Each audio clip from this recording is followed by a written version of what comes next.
Hi guys, welcome to Ward 13. John Hopwood's not here, so I'm his. I would call him a father figure. So I'm like his son figure. So I'll be hopping in his seat today, and with me we have a great panelist guest. Mariam, right? Correct. Right. Miriam Banish is here, and you're gonna need your microphone.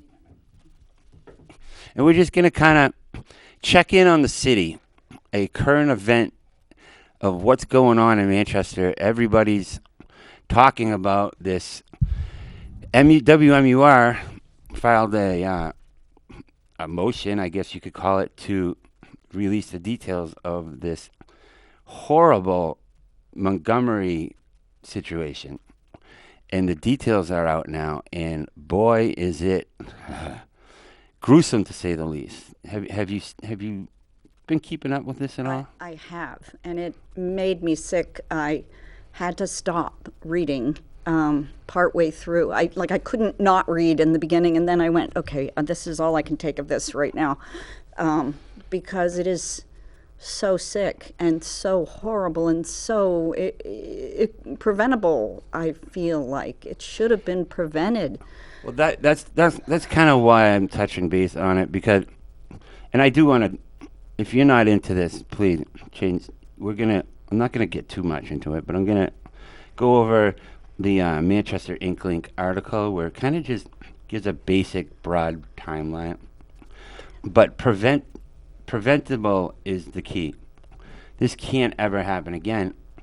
And I feel like if this happened 2 years before it happened, someone else situation, then this wouldn't have happened. Right. So we can't let this happen again. So unfortunately, it's like at Fenway Park. They didn't put screen to protect certain parts of the crowd until some lady got hit with a foul ball and it almost killed her. Right. You kind of learn from the gruesomeness of life that things get to change. So, but this one's a doozy. And what I really found interesting is I grew up in like the North End area, Exit 9, like where Burger King is, DW Highway. And right around there is where this kind of all took place. So I can't help assuming that I have passed these people before. I had to have. And now that I'm like racking my brain, did I see this car or whatever?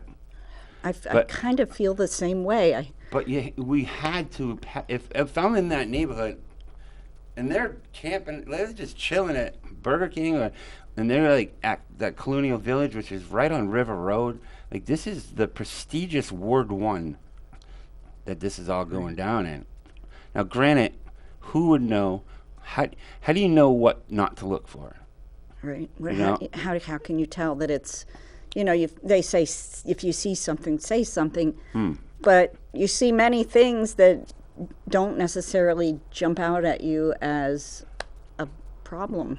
right? And I Family see, going to Burger King in the parking lot, and I see people.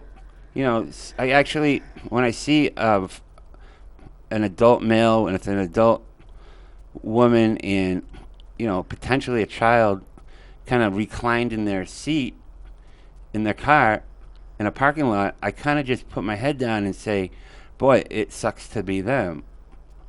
Like, I get a little sympathetic. I don't really start accusing them of anything because why would I know to do so? Right. There's nothing. So, No, there's nothing obvious. so many people probably were like, oh yeah, dude, but it's not your fault, people, because you didn't know.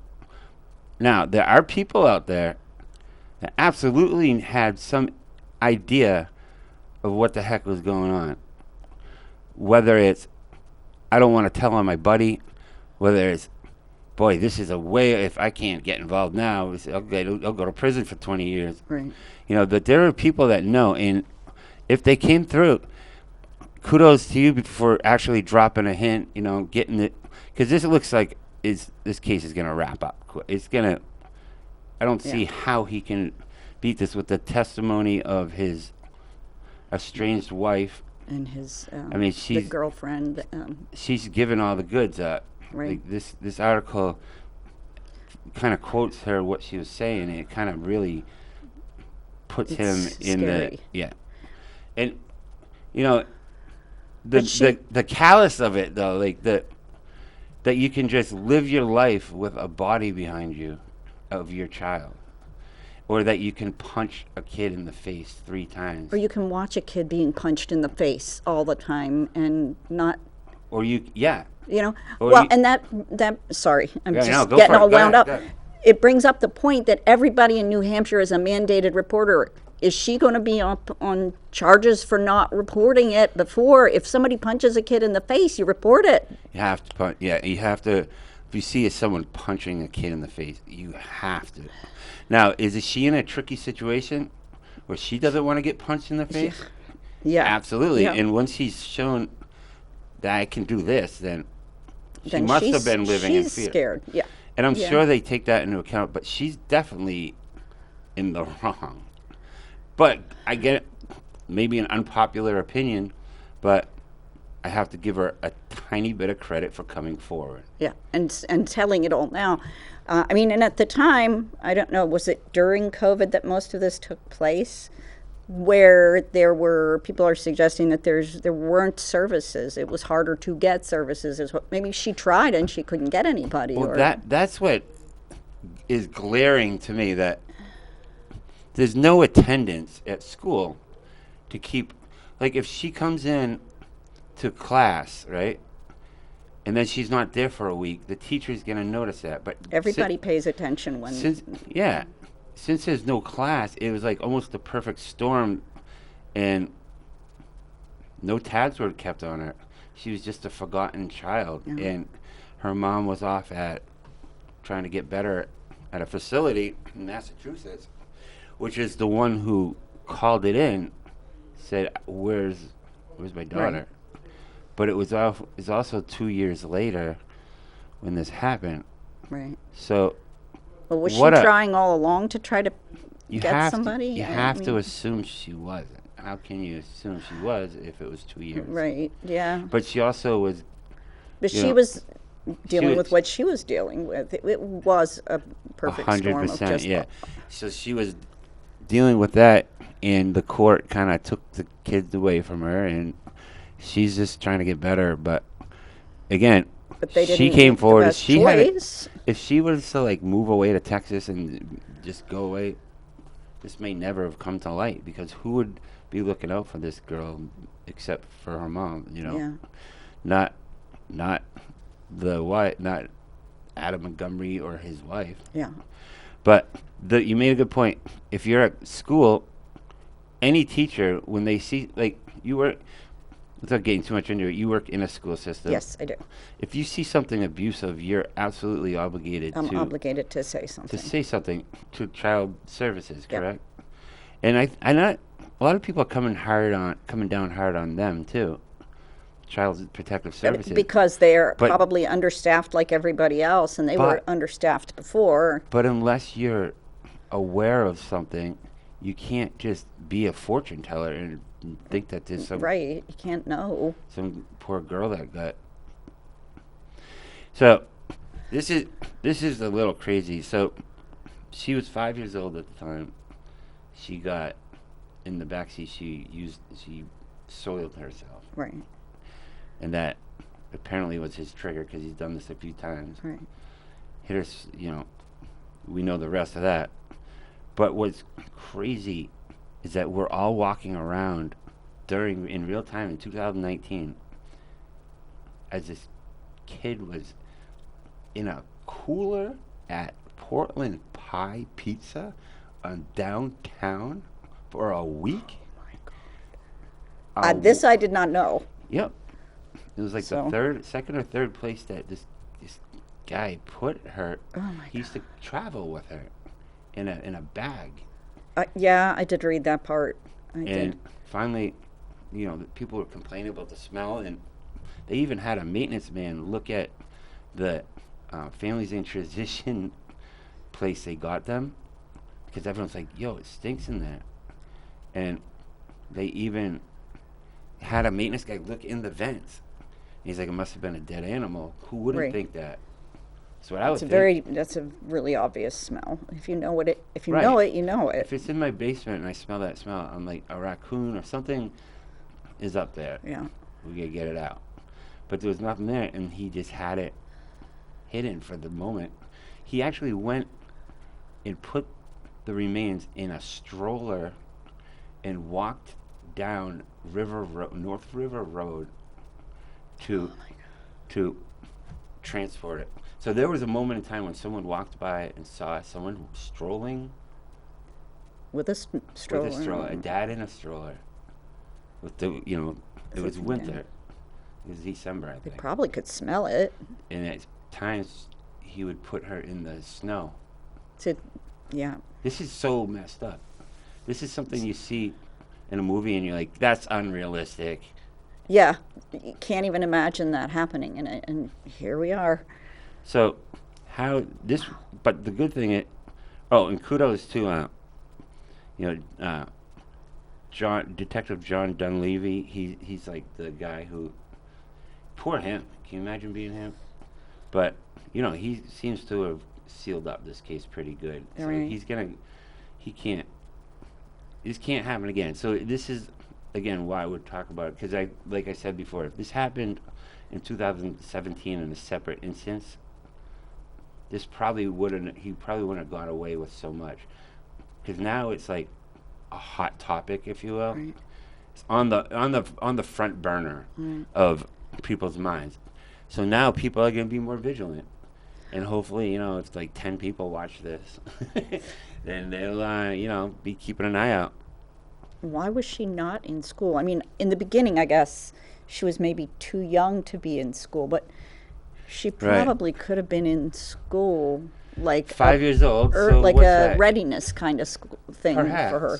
5 years old is kindergarten. Kindergarten, she should have been in school. Why did they not find? you figure this why did they not know she wasn't in school? I mean, Right. I was working in a school in Manchester at the time, and I think to myself, would she? In the very beginning, I was like, did I see this kid when I was at work? And then it turned out she hadn't been in school. Right, and so the day they determined that she passed away was December 7th. So if you figure you start school in September, she would have probably been there. just they were living in a Sebring, a Chrysler Sebring. Uh-huh. So they got evicted from their apartment on November 27th. So only like 2 weeks went by before they were living in the street, and then they were going to Burger King right where I live, Right. and that's where he struck her. And then they went to Colonial Village, met with a friend, and did drugs in the car while she was gasping and making Oh my God. moaning noises for 5 straight minutes. This is according to Now, were there any other this kids? is according to her, the estranged wife. Right. Were there any other kids? I'm not sure. I don't want to speculate. Right. I just want Yeah. to stick to like the facts. But yeah, and he like just looking at his picture, like he just like looks like He poor doesn't- me. Like for a year, he must have thought he was gonna get away with it at some point. Yeah. And then at the end of the article, it kind of alludes to that, he was seen, without speculating again, but he was seen going north, then south, then north on the Tobin Bridge, and that's Boston. So one would assume He was. right over the edge, That's what he was So contemplating. that's probably where she would be at. This Right. point, which I'm sure a lot of remains get dumped in that river. Yeah. Which is probably why he came up with the idea, And then he said when he's done that, according to her, said, "Well, it's done. It's done." After the bag went into the apartment, oh my God, yeah. So he put this bag into the freezer of Portland Pie Pizza, right here Well, in the like, corner. was he working there? Yeah, he was a dishwasher apparently. So he had access to it. Ugh. And then on March 4th, 2020, at 4:40 4:44 a.m., 4:45 a.m., and 5:25 a.m., heading north, south, then north, respectively, on the Tobin Bridge. He had a van that he borrowed, but they were one would assume. But then there's 54 pages. Like Carol Robideau did a great job of summing it up, Right. without being too in your face about it and respectable. But as a reporter, you got to tell like the things. You have to tell the facts.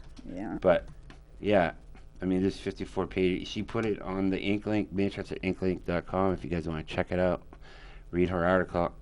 But there's 54 pages of actual unsealed documents now.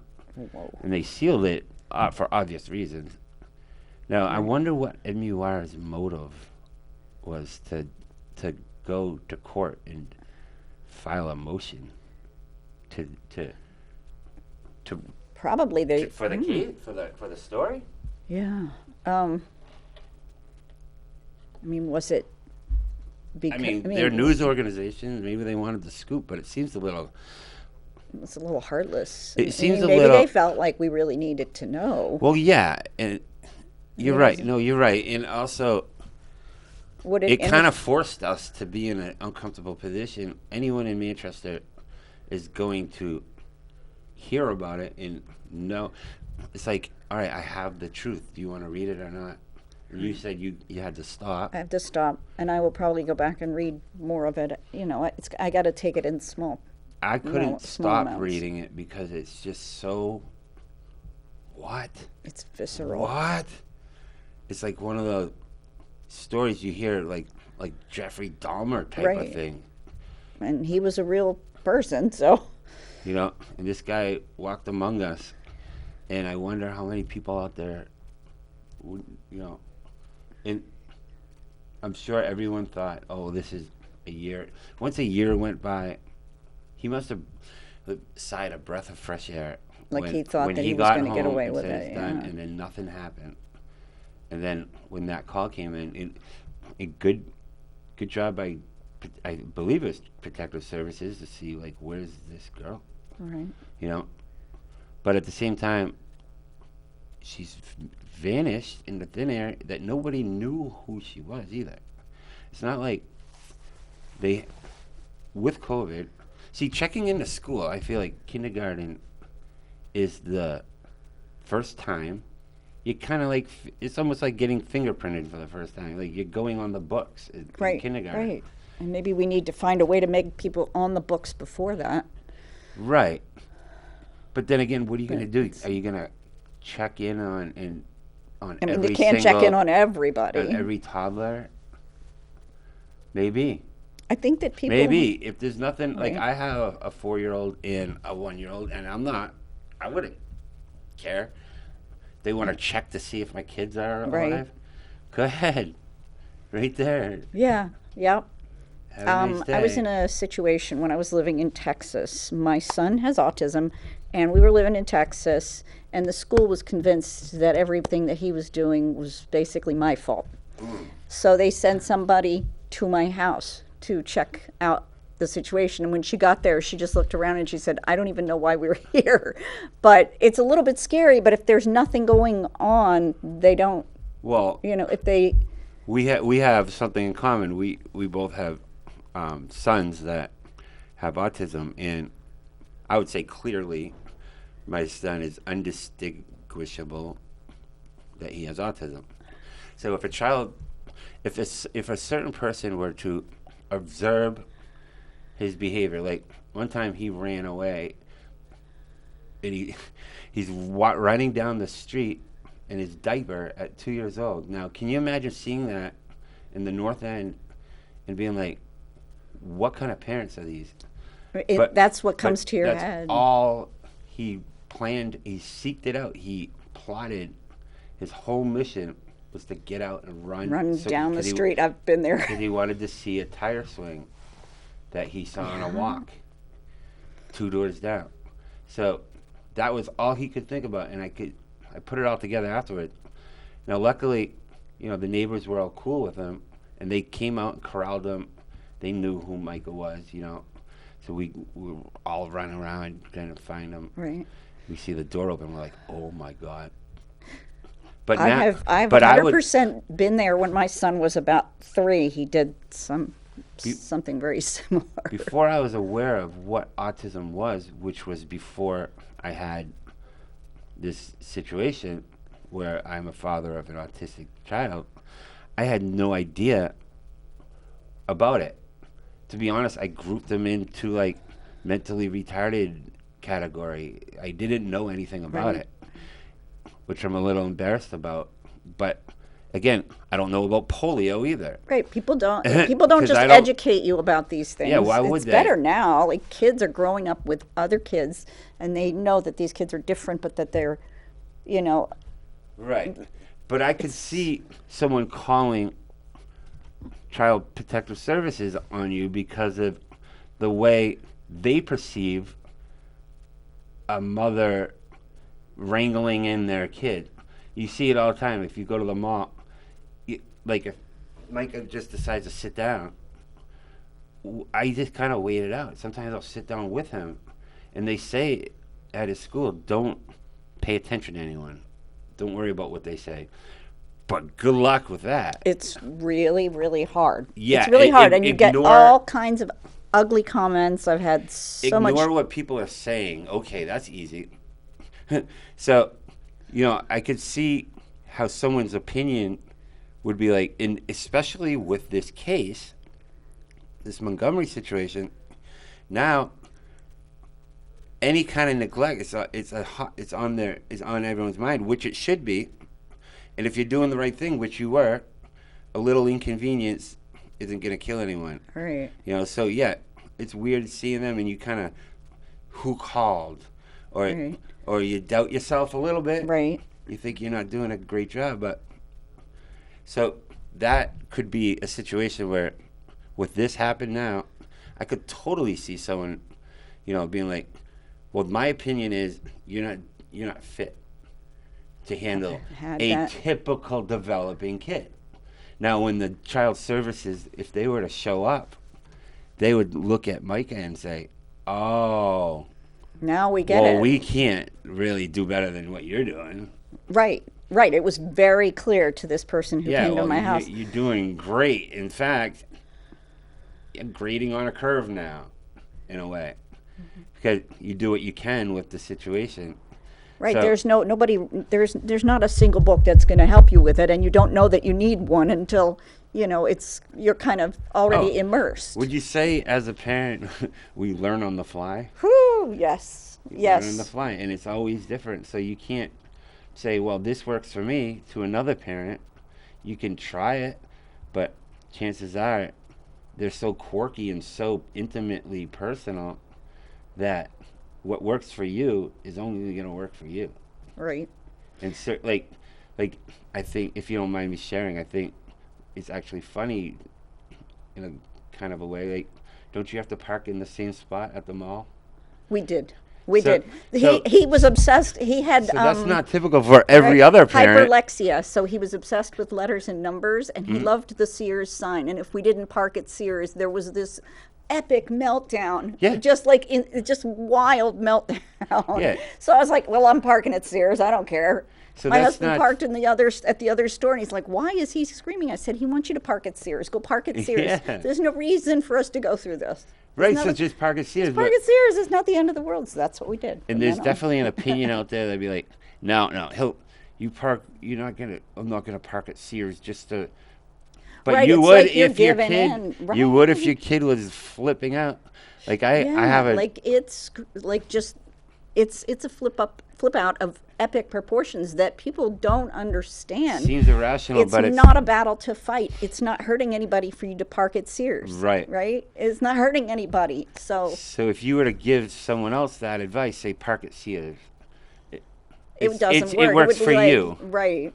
But I could say, look, if he really likes something and it's not hurting anybody, let him have that thing. It's not that big a deal. If it's not going to cost any money for you to park in a different spot, park in a different spot. Right.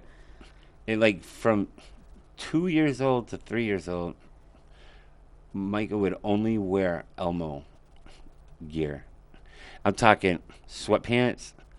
So we had about 5 different pants and about 10 different shirts. They're all Elmo. That's it. Right. He was Elmo. And then all of a sudden, overnight, we'll only wear Under Armour. The symbol. Right. He liked the He symbol. liked the symbol, Yeah. and then from then on, it was like, that's all I'll wear. Then And you do when a I whole say, new wardrobe. and if you think it's easy to pin down a 3-year-old, see, the hardest part about it is you don't want to hurt them. So when they're resisting and flailing and kicking, you kind of don't. You kind of just give in. You have to figure because out you how don't to want do it, them. yeah. Because one time they smack their elbow against the wall, and you're like, ooh, Right. like that could be bad if it was his head, you know. Right. So then you kind of just give in, and then you go to Kohl's and you buy $300 worth of Under Armour stuff. Or Goodwill or Yeah. something like that, or yard sales. I did yard Oh, sales. not My my son was wife. kind of stuck on My wife blues. would never. Oh, my husband didn't like that either. But I said, look, he's a kid. This is what he Yeah. wants. It's a lot of stuff, and it's going to be destroyed in a week. So, Yeah. But I had a certain way of carrying him that prevented him from getting hurt and prevented me from getting hurt. We were in the Toys R Us, and he was 4, and he wanted a paintball set that's for like 8 and up, and I'm like, I'm not getting you the paintball. This is just not going to happen today. I would have gotten him something little, but I just had to leave. He was losing it.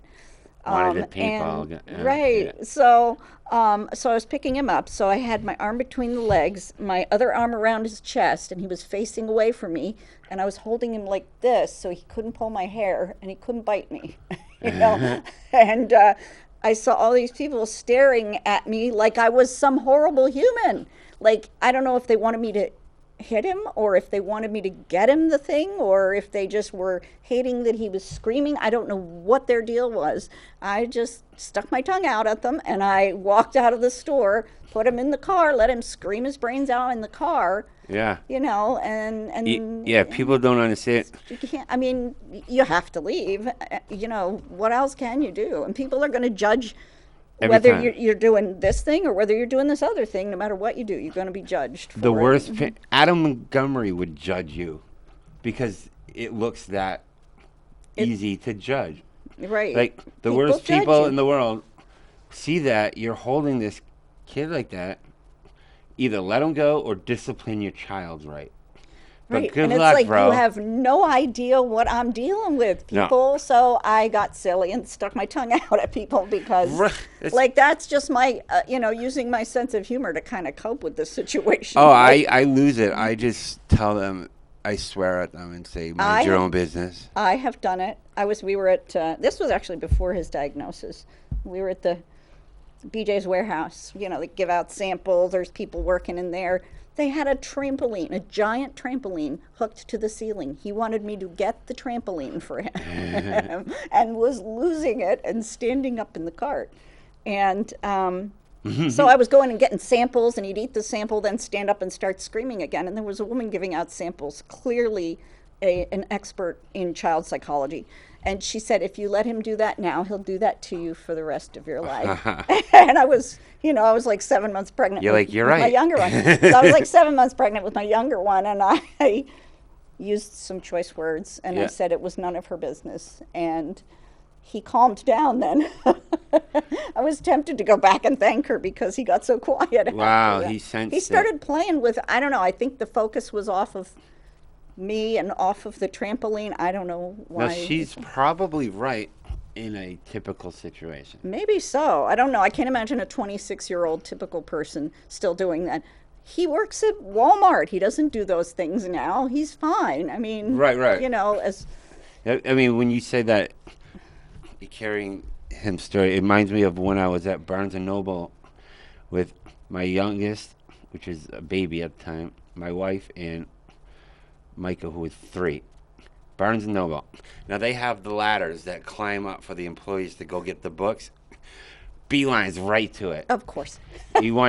Now he's on the second rung, and I'm like, whoa, and the thing's got wheeled. Bad situation. Scary. Grab him, not pleased. Not pleased to the point where he doesn't care if he screams. He's gonna scream. Now his sister hears him scream. She's screaming. All of a sudden, I'm sweating. Within 3 minutes, it turns into a nightmare. So I'm like, "Hun, we're leaving."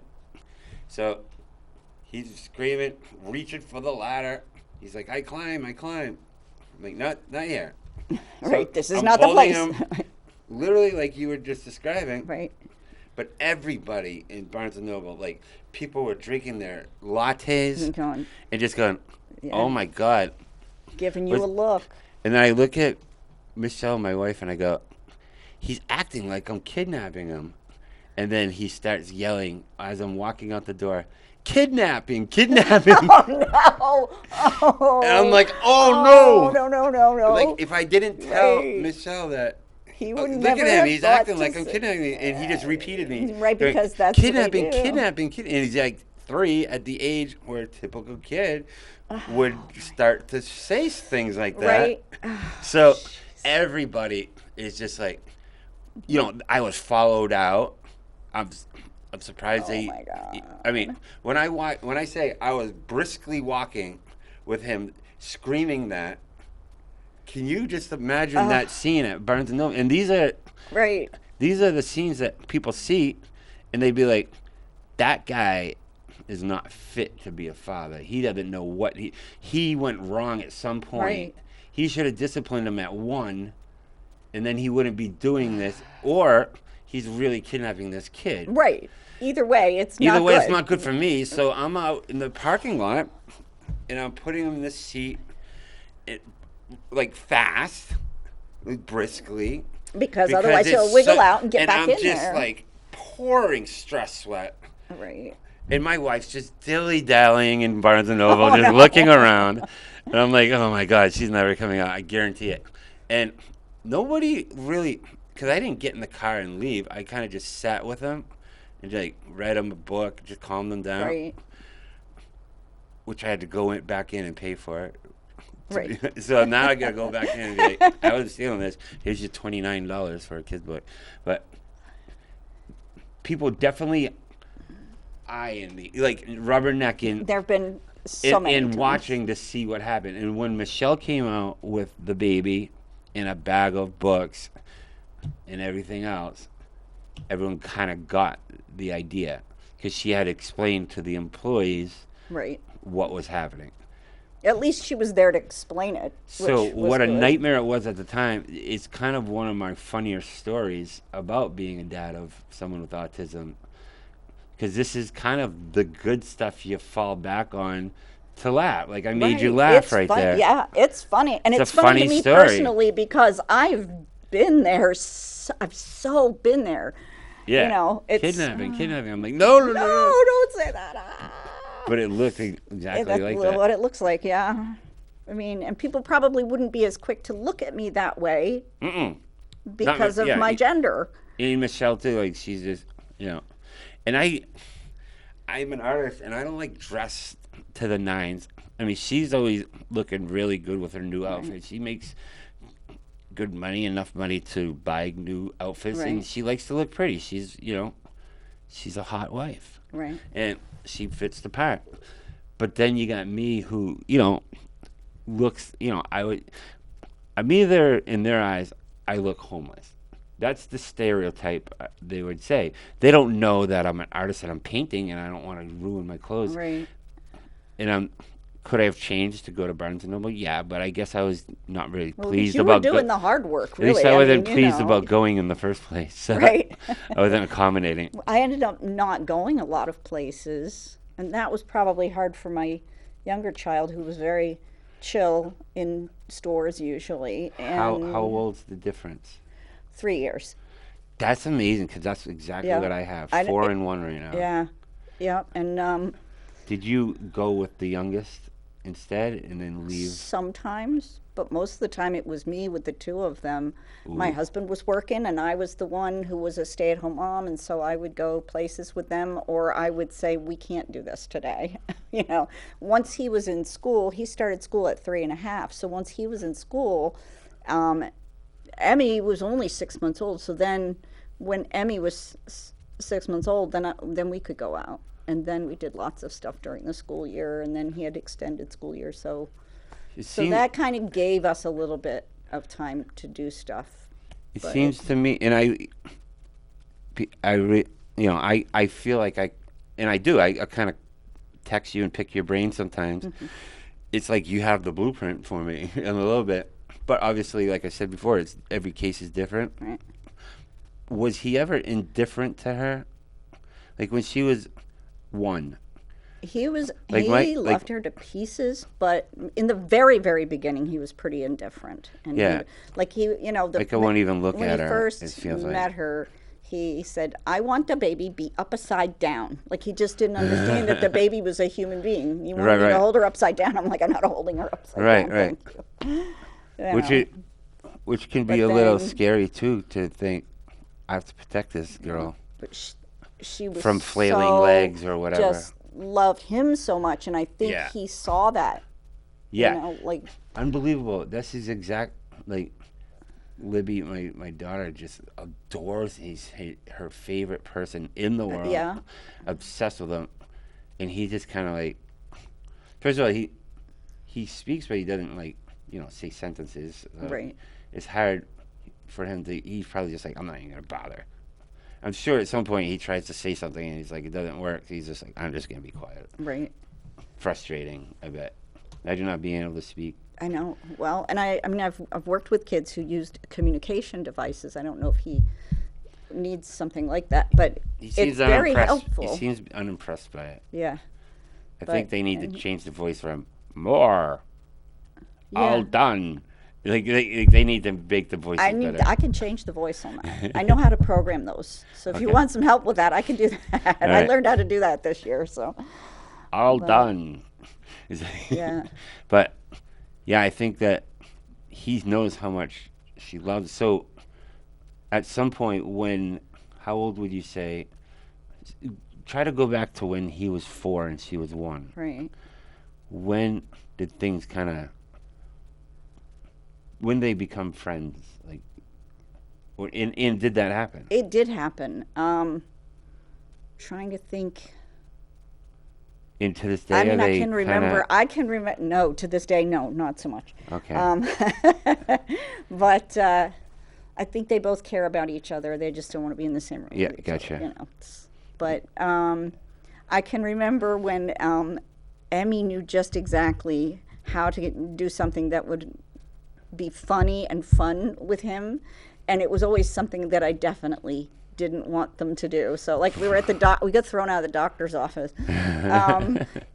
Emmy was going, "Come on, Alex, let's go act around," which kind of means let's go be bad, right? And he loved this idea. So they're running around screaming and going crazy, and the doctor's like, "You need to not bring them anymore." And I said, "No, I need to go to a different doctor." Yeah. They see the kids, and I have to bring them with me, and they are what they are. We had a few interesting doctor things. One doctor who threw them out of her exam room and into another room, and they were tearing the place apart. And at the end of it, she said, "I think I'll let you handle this from this point on." Like she wasn't going to throw them out of the room again. She learned from natural consequences that it was not. Well, I had a similar thing at the doctor's office. It's like at 8 a.m, and they know what's up with him. They get it, and they make him wait.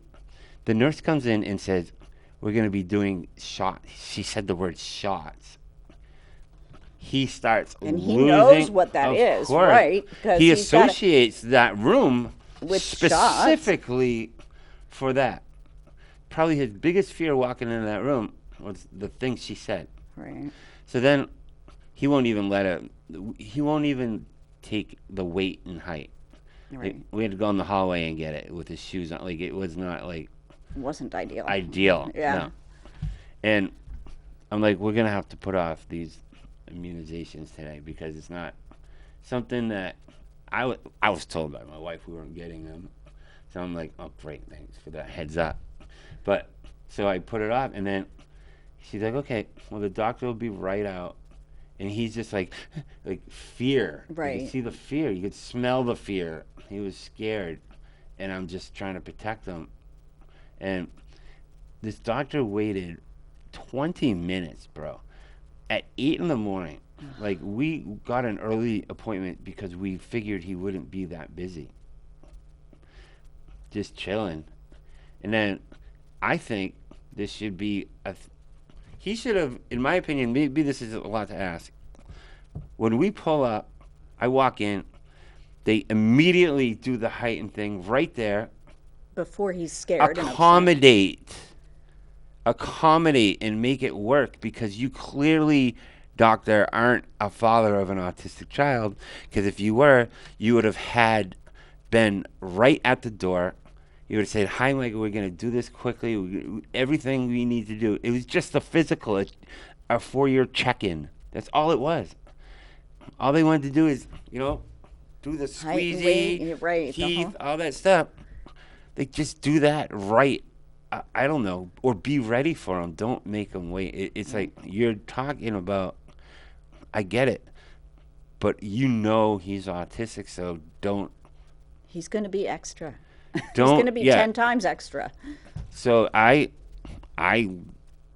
definitely let him know exactly what I just said right there, respectfully.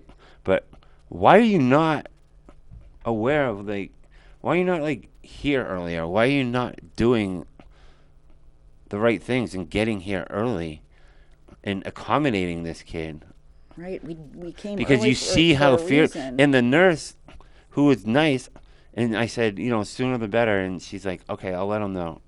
The nurse isn't nagging him and saying, hey, I strongly urge you to get in there a little earlier, because he doesn't seem to be doing well right now. Right.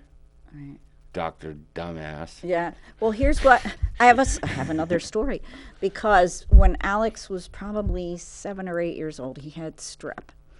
And the doctor wanted to get a strep test, and he was kicking and screaming and going wild. And I forget what she said, but she was really angry, and she, she knew we said in advance, he has autism. It's, this is what we need. But then the next time that we were in there, they had the nurse practitioner work with us. Her son has autism. From that point on, she could get a strep test with him. She would say, okay, Alex, this isn't, I know you don't like this too much, but here's what you have to do. It'll make it feel better for you. Pant like a puppy while I do this, and it will make it so it won't be so bad. He did that, and she was able to do the test. But she knew how to work with him because of her own kid. Yeah. And it's you can't really generalize specific things like, parking at Sears, but you can say, okay, I'm going to approach this a little bit differently with this kid, because obviously the typical things aren't necessarily going to work. No, they don't work. And like Mike is speech therapist, we go to speech therapy every week. Right. And they kind of think outside the box, which I like. They don't. So if he says, I do good, they don't say, no, Micah. What you say is, I'm doing good. You don't correct it. Right. What we're going for, they're like, what we're going for is communication. We're trying to get it to the point where he can tell you what he wants for dinner. And if he says, I want bowl of, N for noodles, that means, you know what he wants. Right. Even if it's not noodles, he's hungry at least. Right. He can tell you that he's hungry. He can tell you that he's thirsty. All those things are so important. Yeah, they encourage them, pant like a dog. Whatever works. But people who, again, if she wasn't a mother of a kid like mine, how the heck would she know what works? I don't want to say dumb it down, but go with what. If it's watering it down and making it more basic, doctors need to listen to parents on this stuff. It's like, my kid is going to struggle with this, and this is how we need to do it. You need to get in here on time. We can't wait. And don't say the word shot. Those. Right. They need to listen to us when we say these things. He reads enough. Always. He reads enough books. He watches enough Cocomelon, enough YouTube to know what a shot is. Now, like when I say it's time for nights, right? I'll tell my 1-year-old, it's time for bed, and she's picking it up right away. You go get her pajamas out of the drawer. It's cute. Right. But for him, I have to go, okay, good night, and that's what time for bed means, and that's his trigger. I have to go, and that's exactly. And then he's like, oh, I don't want to go to bed. Like, Right. I don't want to. But he get knows very that focused means on one thing. that means it's time for bed, and I don't know how long I'll do it, but I'll do it for as long as I have to. As long as it takes. But yeah, you're right. Now, no, most people are like, oh my God, you should see it. Well, no one's gonna see our bedtime routine anyway, except my wife and I. But it's just an example of like whatever works. Right. People get so judgmental over parenting things anyway, and with our kids, we need to do a little bit different stuff. And it's you said something that I keep thinking about. You said something about wait him out, and so much of it is waiting, and it's so good to. Sometimes you don't know what to do, and if they're safe, you can wait. Right, and yes. So I'll ask a question, and I'll be like, internal clock. I'll count to 10. I won't go, hey, how was school? Hey, how was school? I ask you a question, and like people who don't really know him will come over and do. Oh, we got a call here. Hello? You're on the air. Go ahead. Yeah, hi Gonzo. This is Jim. Hey Jim. Jim in Manchester. Yeah, I know Jim. Jim the poet, right? Yeah, hi, Jim the poet. Yeah, I just want to say hi to Miriam. Yeah, go ahead. Say hi to Miriam because I see her sometimes, and Hi. the show is interesting. Yeah. Thank you. Yes, that's me. It's an interesting show today. And I want to congratulate you on your announcing ability. I think you do a great job. Oh, thank you very much. I appreciate that. That's Yeah, I mean, I'm enjoying the games more now, and you guys do. You make it really interesting, and I appreciate it. Oh yeah. Well, we try to not keep it boring, but still, do the job. Yeah. Well. Appreciate that, Jim. Okay. Thanks, I Jim. just wanted to get that in, and tell Miriam I like her T-shirt. Thank He you. likes your T-shirt. Be kind to everyone. Be kind to everyone. Yep, it's made by Okay. a young Yeah. And I'll be person with tuning in, and autism. you guys, the show's interesting today, so Yeah, I did kind of. I like thanks for this being one. there. Okay. Yeah, man. Thanks for Thanks, the call. Gonzo. Thank you. Later, buddy. That's nice. Okay. That's nice to hear stuff like that. Because how the Yes. hell do you know? We're just kind of talking. Yeah. But that's a great segue. I'm glad you called, and I'm glad he watches the baseball games too. Yeah. But I'm doing a baseball game tonight, Right. so I did ask if we could wrap up 10 minutes early. Yeah. So that's what we're gonna do. What do you want to end with? This whole. We started out talking about this horrible case, and then we kind of talked about. And then we talked about our own experiences with autism, and I think that people don't know when to report things. I think that people often are afraid to report things, but if you report things and they're not a problem, you don't get any trouble for it. You can report anonymously. I think that child services is very schooled in the fact that there's a lot of 911 calls out there that aren't really necessary, but you'd rather have 911 than not have it. Right. And So if you're going to, I don't think they mind checking in on a house, and I don't think if you're doing everything right, you mind letting them take a look around. right.